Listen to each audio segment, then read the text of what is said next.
उद्धव जी को अपने ज्ञान पर भरोसा है तो वो जाते हैं तो भगवान ने जाने से पहले उनको अपने वस्त्र दिए, कुंडल दिया, अपना पीतांबर दिया, अपना मुकुट दिया। उद्धव जी कहे इनकी क्या जरूरत? बोले इनके बिना बात करना तो दूर, कोई तुम्हें देखेगा भी नहीं, क्योंकि इनसे एक बार के लिए उनको लगेगा मैं आ गया। भगवान की सुगंध है ना उसमें, और वो भगवान की सुगंध जानती है सब। तो वो कहे कि एक बार के लिए वो अपनी नजरें उठा सकती है तुम्हें देखने के लिए। जाते हैं, ब्रज पहुंचते हैं तो कुछ गोपियां जा रही थी। उद्धव जी कहते हैं कि अरे सुनो, ये नंद बाबा का घर कौन सा है? गोपियां कहे मथुरा से आए हो, तुम्हें कैसे पता? बोले मथुरावासी पूछते हैं, वरना ब्रज में तो ऐसा कोई नहीं जिसको ये ना पता हो कृष्ण कहाँ रहता था। गोपियां कहती नीचे जो जल की धारा जा रही है ना, इसके साथ साथ जाओ, ये जहां जाकर रुकेगी वो नंद बाबा का घर है। उद्धव जी चलने लगते हैं, वो पीछे से आवाज लगाती है, और सुनो, इसको साधारण जल मत समझना, ये जब से तुम मथुरावासी हमारे कृष्ण को लेकर गए हो तब से नंद बाबा और यशोदा मैया के जो अश्रु जल बह रहे हैं, ये वो जल है। इतना रोए हैं वो भगवान के जाने के बाद।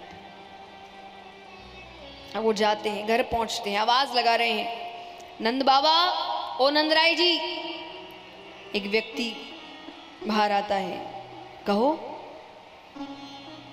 साधारण सा व्यक्ति है, दुबला पतला शरीर है, आंखें अंदर तक धसी हुई है। उद्धव जी कहते हैं कि मैं कृष्ण का मित्र हूं, नंद बाबा से मिलना है। उसने कहा कहो।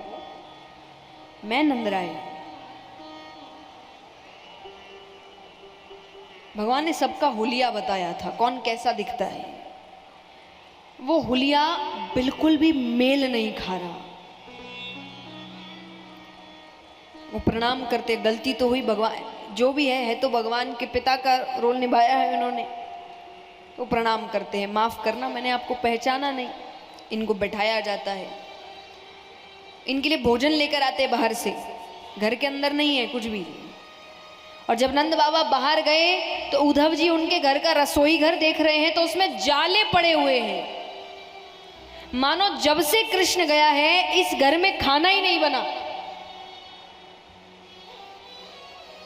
भोजन कराते हैं, अब बात करने ही लग रहे हैं कि कमरे से यशोदा मैया आती है। अरे किससे बातें कर रहे हो? और जैसा मैंने कहा, अगर दूर से उद्धव जी को कोई देख ले तो क्या लगता था? एक बार के लिए उनका कलेजा मुख में आ गया, कन्हैया तू आ गया। नंद बाबा कहते कन्हैया नहीं है, मित्र है, संदेश लेकर आया है। यशोदा मैया कहती कन्हैया जब छोटा था, जब वो रोता था, मैं सारे काम छोड़ के उसको गोद में लेती थी कि वो रोए ना। मैं उसे रोते हुए नहीं देख सकती थी, मेरे लिए और कुछ जरूरी नहीं था। आज उसकी मां कब से रो रही है,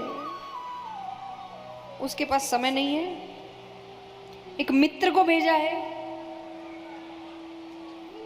उद्धव जी कहते मैया, कन्हैया को खुद गर्ज मत समझना, वो आप सबको बहुत याद करता है। जब भगवान नए नए मथुरा पहुंचे थे तो देवकी माता ने यशोदा मैया से थोड़ी बातें करी थी कि खाने में क्या पसंद है इसको, कैसे रहता है, कैसे ध्यान रखूं, क्या करता है, क्योंकि उनके लिए नया था। भगवान ने काफी उम्र वहां बिता ली थी, तो देवकी माता ने वो वापस संदेश भिजवा रही है।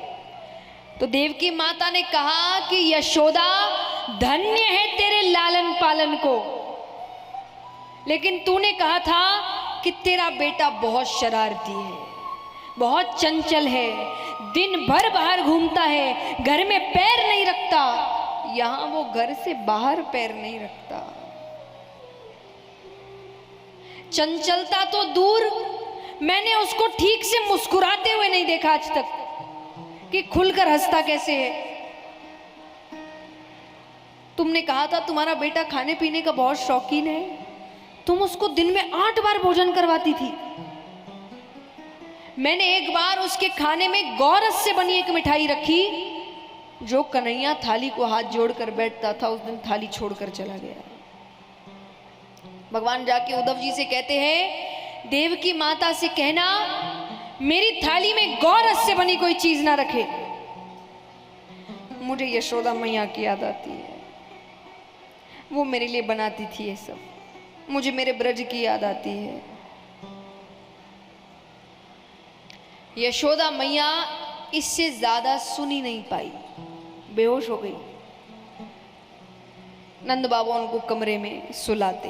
नंद बाबा कहिए इतनी देर आराम करती है जब तक बेहोश रहती है, वरना पागलों की तरह ब्रज में घूम रही है, सिर्फ कृष्ण को ढूंढ रही है। उद्धव जी का मन भर रहा है, लेकिन उनको अपना काम याद आ रहा है। उन्होंने कहा, बाबा आप सौभाग्यशाली है कि कृष्ण ने आपके यहां लीला करी, लेकिन वो किसी का बेटा नहीं, वो परम पिता परमेश्वर है। नंद बाबा कहे, मैंने तो तुमको कोई समझदार बालक समझा था, तुम तो बड़े साधारण से बालक निकले। क्या कहा? किसी का बेटा नहीं, वो भगवान है। अरे भगवान के एक लक्षण नहीं है उसमें। भगवान सबका पेट भरते हैं, अन्न का भंडार है। जिसके खुद के पास अन्न का भंडार है वो भूख से तड़प सकता है। मैंने कन्हैया को भूख से बिलखते हुए देखा है। जब तक यशोदा उसको खाना नहीं खिलाती थी वो रोता रहता। तुम कहते हो भगवान है, भगवान कहते सत्य की राह पर चलो। मेरा बेटा बात बात पर झूठ बोलता है, चोरी करता है, तुम कहते हो वो भगवान है। और चलो मुझसे गलती हुई कि मैंने उसको भगवान कहा, मैंने उसको बेटा कहा। क्या भगवान से गलती हो सकती है? नंद बाबा कहे, उसने मुझे बाबा कहा है, उसने यशोदा को मैया कहा है। जब गोपियां कहती कि नंद बाबा गोरे, बलदाऊ भैया गोरे, यशोदा मैया गोरी, तू कहां से आ गया, तो इनका बेटा नहीं है, वो क्रोधित हो जाता। वो कहता कि मैया कह दे जा मरी से कि मैं तेरो छोरो हूं। तुम कहते हो वो भगवान है, और चलो मैंने मान लिया वो भगवान है, तो तुमको लगता है तुम्हारा ये कहना मेरी विरह वेदना कम कर देगा? विरह वेदना मतलब, विरह वेदना मतलब दूर होने का दुख, बिछड़ जाने का दुख। तो वो कहे कि तुमको लगता है तुम्हारा ये कह देना कि वो भगवान है मेरी विरह वेदना कम कर देगा? अरे आज तक तो मैं सोच रहा था कि मेरे बेटे ने मुझे छोड़ दिया। बहुतों के छोड़ देते हैं, बहुत बच्चे हैं जो माँ बाप को छोड़ देते हैं, अलग कर देते हैं, घर से बाहर निकाल देते हैं, छोड़ के चले जाते हैं। तो नंद बाबा कहे, मैं अभी तक सोच रहा था मेरे बेटे ने मुझे छोड़ दिया, बहुतों के छोड़ देते हैं, लेकिन भगवान तो है, मैं उसके भरोसे रहूंगा, वो मेरा साथी है। पर तुमने आज क्या कह दिया? तुम्हारे ज्ञान के अनुसार भगवान मेरा घर छोड़ के चले गए। इससे बदनसीब घर नहीं हो सकता जिसके घर को भगवान ने त्याग दिया हो। नंद बाबा कहे, तुमने तो मेरा दुख और बढ़ा दिया, क्यों आए तुम? नंद बाबा और रोने लग गए। रोते रोते उन्होंने अपनी आंखें बंद कर ली। उद्धव जी को समझ नहीं आ रहा मैं बोलूं क्या। वो वहां से चुपचाप चले गए।